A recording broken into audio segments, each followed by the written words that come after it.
এই যে দল জামাতে ইসলামী, তারা সেদিন বলেছে যে জাতীয় ঘোষণাপত্রে পাকিস্তান প্রতিষ্ঠাকে অত্যন্ত গৌরবের সাথে উপস্থাপন করা হয়নি। তারা ভেবেছে বাংলাদেশের মানুষের স্মরণশক্তি খুবই দুর্বল। 1971 পাকিস্তান আন্দোলনের সময় এই দল জামাতে ইসলামী পাকিস্তানের বিরোধিতা করেছিল। আমার যথেষ্ট বয়স হয়েছে, 81 বছর বয়স, সুতরাং সেদিনের কথা মনে হয়। আমরা তখনও যথেষ্ট আমাদের জ্ঞান বুদ্ধি হয়েছিল।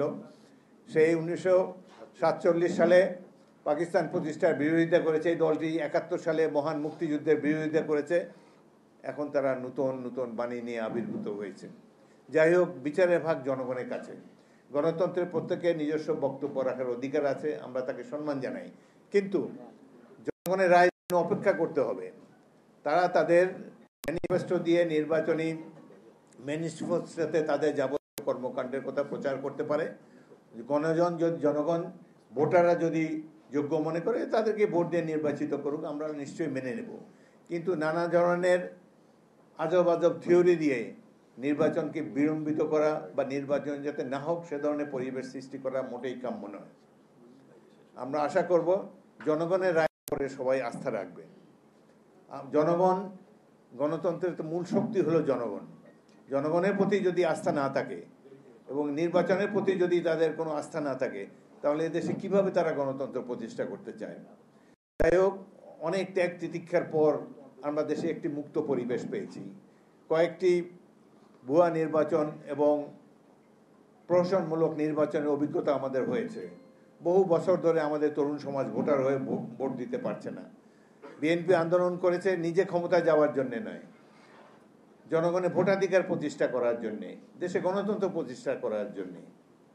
আমাদের দলের নেতাকর্মীরা যেভাবে ত্যাগ স্বীকার করেছে, যেভাবে জীবন উৎসর্গ করেছে, যেভাবে নির্যাতিত হয়েছে, সাম্প্রতিককালের রাজনৈতিক ইতিহাসে এই ধরনের অত্যাচার নির্যাতন অন্য কোনো দলের প্রতি নেই। এশিয়া মহাদেশেও কোনো আওয়ামী লীগ যেভাবে অত্যাচার নির্যাতন করেছে মানুষের উপরে, একমাত্র হিটলারও বোধহয় এই ধরনের অত্যাচার নির্যাতন করেনি তার দেশবাসীর উপরে। যাই হোক, আমি ধন্যবাদ জানাই বাংলাদেশের তরুণ সমাজকে, ছাত্র সমাজকে। এবং এবারে আন্দোলনে একটি ইউনিক আঙ্গিক হলো এই যে আন্দোলনে ছাত্র যুবকদের সাথে সাথে তাদের অভিভাবকরাও অংশগ্রহণ করেছেন। অভাবনীয় একটি আন্দোলন। এই দেশে যে আবু সাঈদের মতো একজন বীর ছাত্র জন্মগ্রহণ করেছে, এটি নিয়ে আমরা আগামী 100 বছর ধরে গর্ববোধ করব। পৃথিবীর অনেক উন্নত রাষ্ট্র আছে, তাদের ধন সম্পদে আমাদের চেয়ে অনেক এগিয়ে আছে, কিন্তু একটি বিষয়ে আমরা গর্ববোধ করতে পারি, আমাদের জাগ্রত লড়াকু একটি ছাত্র সমাজ আছে, তরুণ সমাজ আছে, যারা দেশের জন্য হাসতে হাসতে জীবন উৎসর্গ করতে পারে।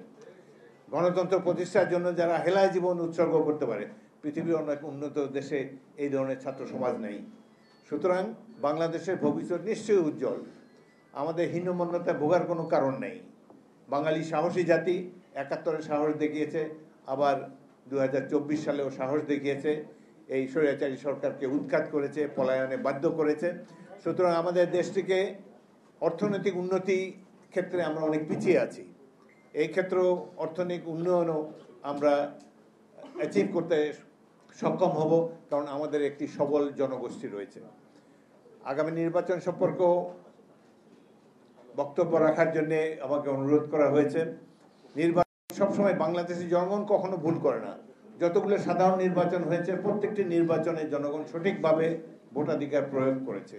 এবারে নির্বাচন হবে গণতন্ত্রকে সুপ্রতিষ্ঠিত করার জন্যে, এবারে নির্বাচন হবে অর্থনৈতিক মুক্তি অর্জন করার জন্যে, এবারে নির্বাচন হবে এই হাসিনা মার্কা, আওয়ামী লীগ মার্কা দুঃশাসনকে চিরতরে নির্বাসনে দেবার জন্যে।